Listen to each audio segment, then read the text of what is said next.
আসসালামু আলাইকুম। সবাইকে স্বাগত জানাচ্ছি আমার দেশ আজকের লিড নিউজে। আপনাদের সাথে আছি আমি তাহমিনা তাসির। আমাদের আজকের লিড নিউজের শিরোনাম, ভারতের আস্থা অর্জনে কলকাতা মিশনে কোরবানি বন্ধের নির্দেশ। নিউজটি লিখেছেন বশির আহমেদ। চলুন দর্শক বিস্তারিত জেনে নেওয়া যাক।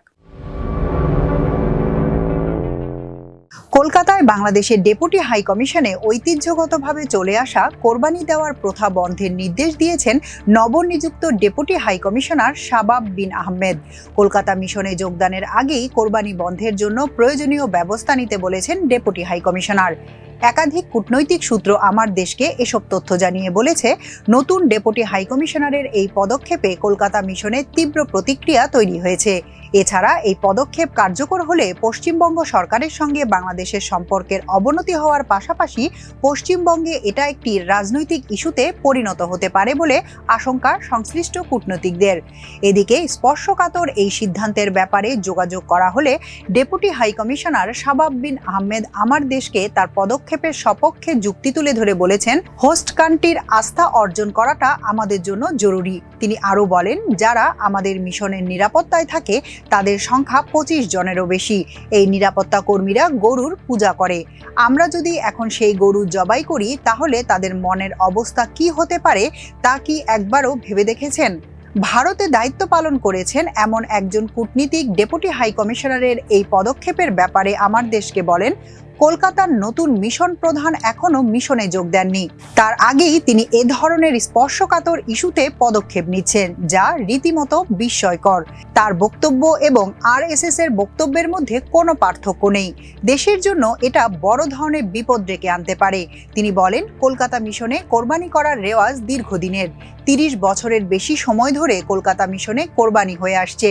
প্রতি বছরই 5 থেকে 7টি গরু এবং ছাগল কোরবানি করা হয়। এই কোরবানির গোশতের একটি বড় অংশ বিভিন্ন এতিমখানায় পাঠানো হয়। তাছাড়া মিশনের চারপাশে বসবাসকারী মানুষের প্রায় 90% মুসলিম। এই মুসলিমরাও প্রতি বছর বাংলাদেশ মিশন থেকে মাংস পেয়ে থাকে। এভাবেই আমাদের কলকাতা মিশনের কোরবানি ঐতিহ্যে পরিণত হয়েছে। কলকাতা মিশনের কোরবানির বিষয়টি ধর্মীয় ঐতিহ্যের পাশাপাশি এর একটি সামাজিক এবং রাজনৈতিক তাৎপর্য রয়েছে বলে মন্তব্য করে এই কূটনীতিক বলেন, কলকাতা মিশনের কোরবানিকে বিগত এবং বর্তমান মমতা সরকার ইতিবাচক হিসেবে দেখেন। তারা এটাকে উদাহরণ হিসেবে দেখাতে চায় পশ্চিমবঙ্গে সব ধর্মের মানুষের সমান ধর্মীয় স্বাধীনতা রয়েছে। আগামী বছর পশ্চিমবঙ্গে নির্বাচন, সুতরাং কলকাতা মিশনে কোরবানি বন্ধ হলে এটা একটি রাজনৈতিক ইস্যুতে পরিণত হবে। বিজেপি আরএসএস এটাকে তাদের পক্ষে ব্যবহারের চেষ্টা করবে। মমতা সরকার এটাকে মোটেই ভালোভাবে নেবে না। সুতরাং ইস্যুটি বাংলাদেশের জন্য বড় ধরনের ঝুঁকি তৈরি করতে পারে। কলকাতার নতুন মিশন প্রধানের কোরবানির বিষয় নিয়ে পদক্ষেপ সম্পর্কে কলকাতা মিশনে কর্মরত একাধিক কর্মকর্তা বলেন, নতুন মিশন প্রধান এখন হেগে মিনিস্টার হিসেবে কর্মরত আছেন। গত জানুয়ারি মাসে ডেপুটি হাই কমিশনার হিসেবে তার কলকাতায় পোস্টিং অর্ডার হয়। আগামী জুন মাসের মধ্যে তার দায়িত্ব নেওয়ার কথা রয়েছে, কিন্তু তিনি দায়িত্ব নেওয়ার আগেই কয়েক মাস ধরে মিশনে কোরবানি বন্ধের ব্যাপারে তৎপর হন। তিনি সংশ্লিষ্ট কর্মকর্তাদের কোরবানি বন্ধের জন্য প্রয়োজনীয় ব্যবস্থা নিতে বলেন। সংশ্লিষ্ট কর্মকর্তারা তাকে মিশনের কোরবানির বিষয়টি নিয়ে এর স্পর্শকাতরতার কথা বারবার তুলে ধরে এ ধরনের পদক্ষেপ নিতে অপারগতা জানান, কিন্তু তিনি কোনো কিছুতেই কর্ণপাত করেননি। এক পর্যায়ে সংশ্লিষ্ট কর্মকর্তারা নতুন মিশন প্রধানকে জানান, আপনি দায়িত্ব গ্রহণের পর আপনার সিদ্ধান্ত বাস্তবায়ন করবেন। আমাদের পক্ষে কোরবানি বন্ধ করা সম্ভব নয়। নতুন মিশন প্রধানকে প্রয়োজনে কোরবানি শেষে দায়িত্ব নেয়ার অনুরোধ জানানো হয়, কিন্তু তিনি সেই অনুরোধ উপেক্ষা করে মিশনের কর্মকর্তাদের গত সপ্তাহে সাফ জানিয়ে দেন তিনি আগামী 2 জুন দায়িত্ব নেবেন এবং কোরবানির সব ধরনের প্রস্তুতি বন্ধ করতে বলেন।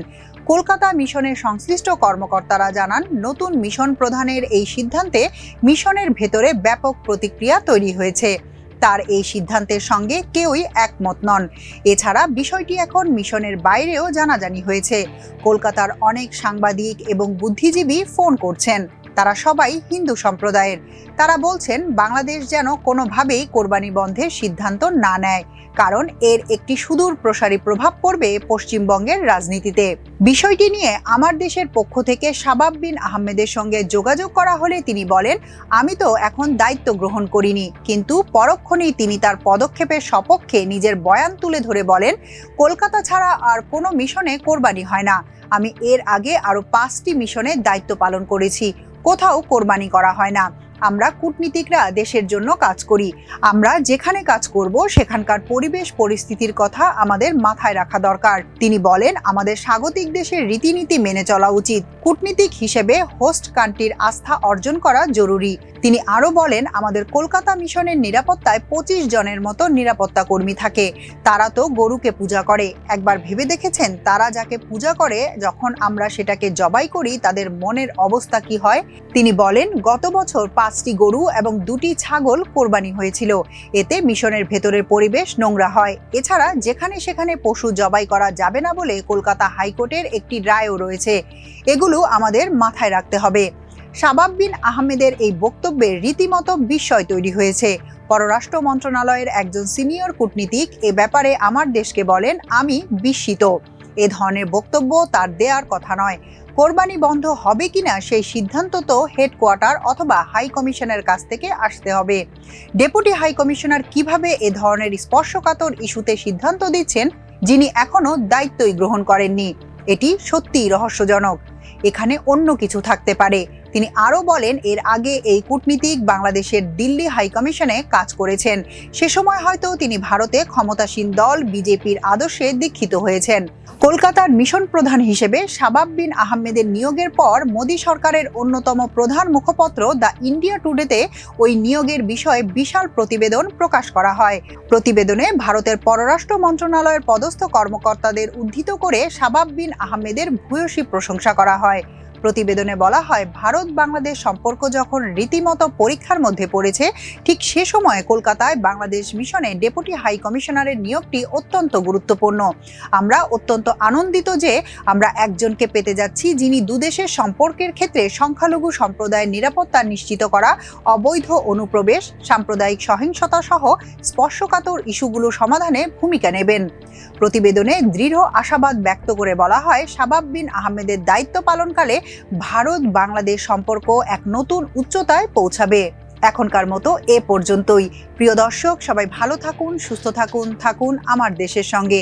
চ্যানেলটি ভালো লাগলে সাবস্ক্রাইব করুন, লাইক, শেয়ার ও ফলো করুন আমাদের ফেসবুক পেজ। আল্লাহ হাফেজ।